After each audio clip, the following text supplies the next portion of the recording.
WBBL कल से start हो जाएगा। तो अभी हम लोग बात करते हुए हैं जो पहला मैच होने वाला है एडलाडे के पिच पे। तो हम देखते हैं एडलाडे का जो पिच रिपोर्ट है वो किस तरीके से बिहेव कर सकता है और कैसे आपको यहाँ पे मैसेज देखने को मिल सकता है। तो इसका पिच रिपोर्ट को हम लोग डिटेल्स में चर्चा करेंगे।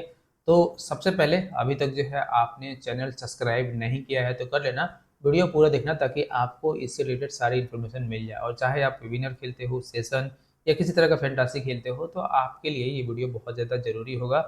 और अगर चाहते हो कि आप मुझसे जुड़ो तो आपको वीडियो के डिस्क्रिप्शन में व्हाट्सएप और टेलीग्राम का लिंक मिल जाएगा, जहाँ से आप डायरेक्टली जो है मुझसे जुड़ सकते हो।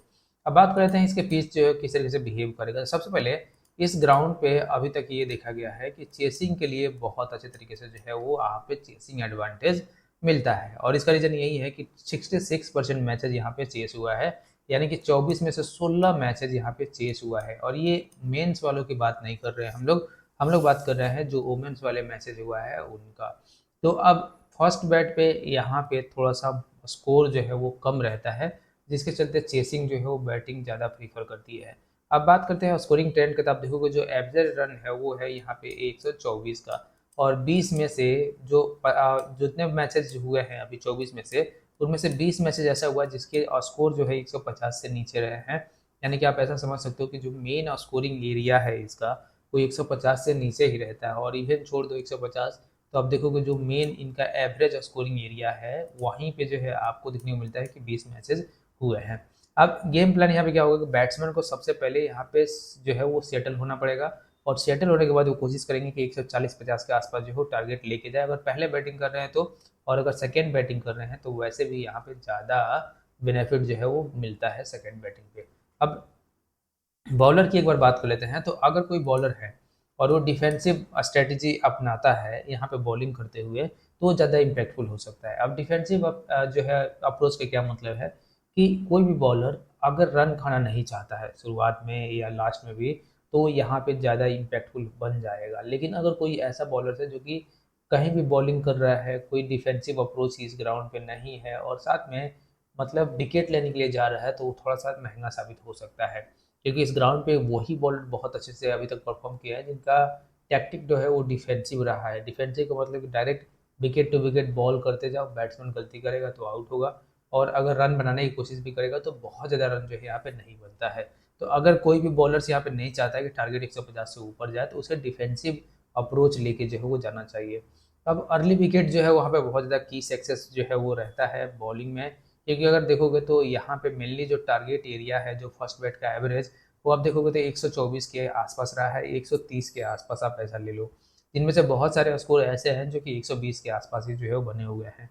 अब इसका सेम इम्पैक्ट यही होता है कि जब भी इनिशियल ओवर्स में अगर बॉलिंग आता है करने के लिए, तो आप देखोगे वहाँ पे अर्ली विकेट जाने के बहुत ज़्यादा चांसेस रहता है और बहुत ज़्यादा अर्ली विकेट जो हो जाता है, जिसके चलते बैट्समैन बहुत अच्छे पेस से जो है वो रन नहीं बना पाते यहाँ पे। और यही रीज़न है कि जो स्कोरिंग एरिया है वो काफ़ी लो आपको देखने को मिलता है। अब बात करते हैं कि यहाँ पे इस ग्राउंड पे जो स्टेट से अगर देखोगे 28 में 24 में से 8 जो है फर्स्ट बैट जीता है, 16 सेकंड बैट जीता है।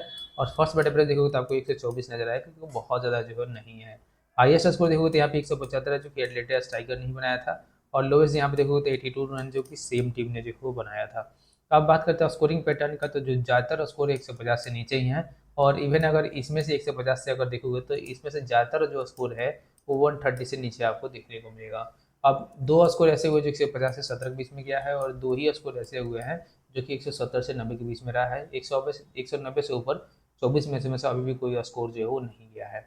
अब यहाँ पे लास्ट के जो 5 मैचेज है उसमें आप देखोगे तो स्कोरिंग एरिया जो है वो काफ़ी कम हुआ है। यानी कि जो एवरेज स्कोरिंग एरिया है लास्ट 5 मैचों का वो गिर गया है, और देखोगे तो 124 से 117 हो गया है। विकेट भी कोई बहुत ज़्यादा नहीं गिरता है, यहाँ देखोगे 54 विकेट है 5 मैचों में। तो आप ऐसा कर सकते हो पर मैच जो है वो 10.4 विकेट के आसपास आपको देखने को मिलेगा। अब यहाँ पे फास्ट बॉलर ने 35 विकेट लिया है और स्पिनर जो है वो 29 विकेट 19 विकेट लिया है। तो अब यहाँ पे जो सबसे ज़्यादा विकेट है वो आपको फास्ट बॉलरों का नजर आएगा। और इसका मतलब यही है कि फास्ट बॉलर जो है यहाँ पे बहुत ज़्यादा इम्पैक्टफुल जो है वो होते हैं। और इसका सेम रीज़न नहीं होता है, जैसे मैंने बताया कि अर्ली स्टेज में विकेट बहुत ज़्यादा जाता है, जिसके चलते फास्ट बॉलर जो है वो एक अच्छा खासा इम्पैक्ट जो है वो डालते हैं। अब लास्ट के 4 मैचों की बात यहाँ पे करते हैं। तो आप देखोगे कि यहाँ पे जो लास्ट मैच हुआ था दिसंबर में, और ये मैच फाइनल था एटलेटा स्ट्राइकर और ब्रिस्बेन हीट के बीच में। तो 125 रन जो है यहाँ पे एटलेटा स्ट्राइकर बनाता है और ये डिफेंड हो जाता है और ब्रिस्बेन हिट जो है 122 रन बनाता है और 3 रन से जो है वो एडिलेड टाइगर जीत जाता है। उससे पहले देखोगे तो नवंबर 24 का यहाँ पे मैच हुआ था जहाँ पे पर्थ जो है 104 बनाता है और एडिलेड टाइगर जो है 106 बना देता है। और उससे पहले अगर बात करें तो 24 नवंबर की ही मैच हुआ था जहाँ पे ब्रिस्बेन हिट 160 बनाता है और सिडनी थंडर आप देखोगे तो यहाँ पे 138 रन जो है बनाता है। और अभी भी देखोगे ना शुरुआत के जो 2 मैचेज है वो सेम ग्राउंड पे है। एक आपको 8:10 इंडियन स्टैंडर्ड टाइमिंग के हिसाब से दिखाई देगा और एक आपको 11:40 पे जो है वो इंडियन स्टैंडर्ड टाइमिंग से मैचेज यहाँ पे होगा। अब बात करते हैं यहाँ पे जो चौथा मैच था वो 2021 में हुआ था, तो इसको हम छोड़ देते हैं। लेकिन ये पिछले साल के मैचेज है जिसमें आप देखोगे तो देखो जो हाईएस्ट स्कोर लास्ट के 3 मैच में है वो 160 है और उसके बाद से देखो तो 104 है, 125 है, तो जो एवरेज एरिया है उसी के आसपास है।